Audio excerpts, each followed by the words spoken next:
खबर ये है कि जो मकबूजा कश्मीर पे हमले की खबरें हैं वो फेक हैं, झूठ पे मबनी है, ये हमारे सिक्योरिटीज राय कह रहे हैं। इस किस्म की फेक खबरें फैला के इंडिया क्या अचीव करना चाह रहा है? आप समझते हैं कि स्पेक्ट्रम ऑफ वॉर को बढ़ाने की कोशिश कर रहा है?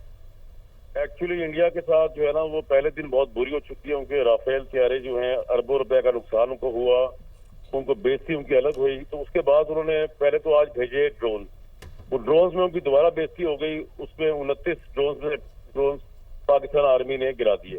आज DGICR की प्रेस कॉन्फ्रेंस में उन्होंने लम्हा बलमा दिखाया किस तरह ड्रोन्स को फॉलो किया पाकिस्तानी फौज ने और किस तरह उसको न्यूट्रलाइज किया जब सिविलियन आबादी से वो दूर जहां पे भी कैच किया उन्होंने मलबा भी दिखाया।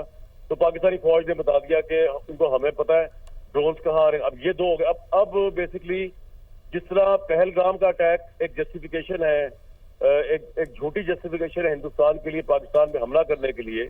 अब दूसरी जस्टिफिकेशन उन्होंने निकाली पहले तो कल रात, कि झूठी जस्टिफिकेशन थी कि 15 मुकामात पे जी पाकिस्तान ने हमला किया है, और उस जस्टिफिकेशन के ताकि दुनिया को बता सके जी अब ये 29 ड्रोन हम इसलिए भेज रहे। अब वो भी नाकाम हो गया, राफेल भी नाकाम हो गए, ये 29 ड्रोन भी नाकाम हो गया। उन्होंने झूठी खबर ये फैलाई मकबूजा कश्मीर में खुद ही धमाके कर दिए होंगे। वो मकबूजा कश्मीर तो उनके पास है भाई, 7 लाख आर्मी उनकी खड़ी हुई है। अगर वहां पे भी धमाके हो जाए तो डूब के मर जाना चाहिए। उनको पता होना चाहिए धमाके अगर हुए तो क्यों, पहली बार धमाके हुए नहीं। अब अगर वहां उन्होंने खबर ये इसलिए झूठी फैलाई है क्या वो पाकिस्तान पे कुछ तीसरा अटैक करने जा रहे होंगे ताकि दुनिया को ये बता सकें कि जनाब देखें पहले पहलगाम पे अटैक हुआ तो हमने अटैक किया, उसके बाद दूसरी दफा पाकिस्तान ने 15 मुकामात पे झूठा जो उन्होंने बयानिया अपना अटैक किया तो हमने ड्रोन भेजे। अब वो तीसरे अटैक के लिए जो है क्योंकि उनके दोनों अटैक नाकाम हो चुके हैं तो उन्होंने झूठी खबर फैला दी ये वाली। बस ये कर रहे हैं और कुछ नहीं कर रहे। इस वक्त अपनी वो इज्जत बचा रहे हैं जो कि बचती नजर नहीं आ रही नरेंद्र मोदी की। और आप समझते हैं कि मजीद हमलों का जवाब पैदा करने की कोशिश करें? कामरान साहब, अमृतसर का भी उन्होंने कहा कि पाकिस्तान ने हमला किया तो कम्युनिटी है, सिख कम्युनिटी और वो तमाम कम्युनिटीज जो पाकिस्तान के साथ अच्छे जज्बात रखती हैं उनको पाकिस्तान से मुतनफर करने की कोशिश कर रहा है भारत। इसको आप किस तरह से एनालाइज करेंगे? देखिए बेसिकली बात यह है कि पंजाब जो है या सिख हो या दूसरे लोग हों, पाकिस्तानी फौज जो है, इवन जब हमने बालाकोट का रिस्पॉन्ड किया था, we did not target the civilian. Sikh है या मुसलमान है या क्रिश्चियन है हिंदू है, हमारा टारगेट है ही नहीं था। ये टारगेट होता तब तक पाकिस्तानी फौज रिटेलिएट कर चुकी होती। पाकिस्तानी फौज के लिए सबसे बड़ा मॉरल जो क्वेश्चन होता है वो ये होता है कि दुश्मन के साथ दुश्मनी के अंदर भी इंसानियत के ऊपर ना जाए, इंसानियत के ऊपर वो ना किया जाए वार। तो वो तो पाकिस्तानी फौज ने करना ही नहीं है। इसी वजह से टारगेट्स हमें चैलेंजिंग होते हैं स्ट्रेटेजिकली उसको चूज करना कि हम उन वहां पे करें जहां पे इंडिया की फोर्सेज हैं या इंडिया के। तो हमारे में और इंडिया की फौज में ये बहुत बड़ा इखलाकी फर्क है। जिस तरह इजराइल है उस तरह इंडिया है, और जिस तरह पहलगाम के टेररिस्ट थे, ये तीनों के सामने इंसानियत नहीं है।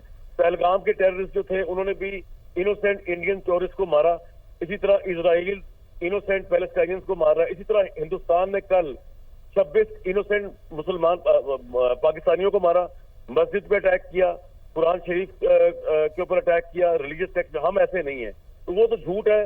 सिख भी जानते हैं कि पाकिस्तान की फौज जो है वो इनोसेंट सिविलियंस पे हमला करने का बिल्कुल भी उनका ना आइडिया है ना उनकी ट्रेनिंग हुई है।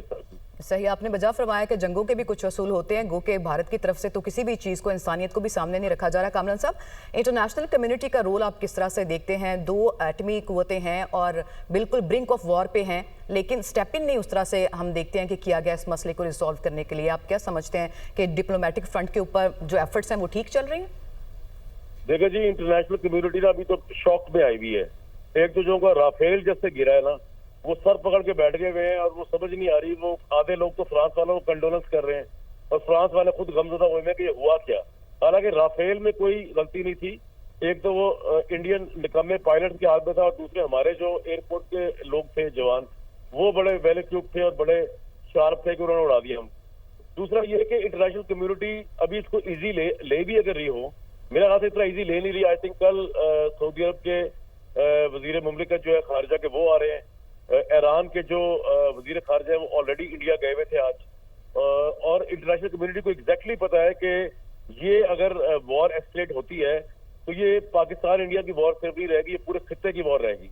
न्यूक्लियर फ्लैश पॉइंट है दोनों कंट्रीज का, न्यूक्लियर बैलेंस ऑफ पावर दोनों कंट्रीज के दरमियान मौजूद है। तो ऑब्वियसली पाकिस्तान के ऊपर अगर सर्वाइवल का मसला आएगा तो फिर तो आपको पता है बहुत सी डिजास्टर्स ऑप्शन होती है और हमसे ज्यादा इंटरनेशनल कम्युनिटी को इस चीज का पता है। देखिए ना, वो NPT वगैरह साइन करवाते हैं, नॉन प्रोलिफरेशन ट्रीटी साइन करवाते हैं, फर्स्ट स्ट्राइक ना करने की ट्रीटी साइन पाकिस्तान ने नहीं की आज तक साइन। वो सही। इसलिए करवाते हैं कि न्यूक्लियर वेपन जो है वो कहीं एक्टिवेट ना हो जाए। तो आप जो कह रही हैं बिल्कुल इंटरनेशनल कम्युनिटी का कंसर्न है, और वो बड़ा विजिलेंटली इसको ऑब्जर्व कर रहे होंगे इस सारे वाकयात को। सही। कमला साहब देखिए, वाकया एक ऐसा होता है जिसमें पाकिस्तान का कोई रोल नहीं है, कोई एविडेंस अभी तक प्रोड्यूस नहीं कर सका भारत, लेकिन उसको जवाब बना के पाकिस्तान की जो टेरिटरी है उसकी वायलेशन की जाती है, और यहाँ पे जो सिविलियंस हैं, अनआर्म्ड सिविलियंस को शहीद कर दिया जाता है, तो उसके बाद भी वो बाज नहीं आ रहा, झूठी खबरें फैला रहा है और मजीद हमलों के जवाब पैदा कर रहा है। आप समझते हैं कि ये जो उसका जंगी जुनून है ये कोई ब्रॉडर रीजनल कॉन्फ्लिक्ट में बदल सकता है? जी बदल तो सकता है बिल्कुल। अगर अभी तक तो पाकिस्तान ने क्योंकि रिस्ट्रेंट का मुजाहरा किया है, पाकिस्तान ने सिर्फ अपने डिफेंस में सब कुछ किया, पाकिस्तान ने अभी तक अटैक नहीं किया, रिटेलिएट नहीं किया।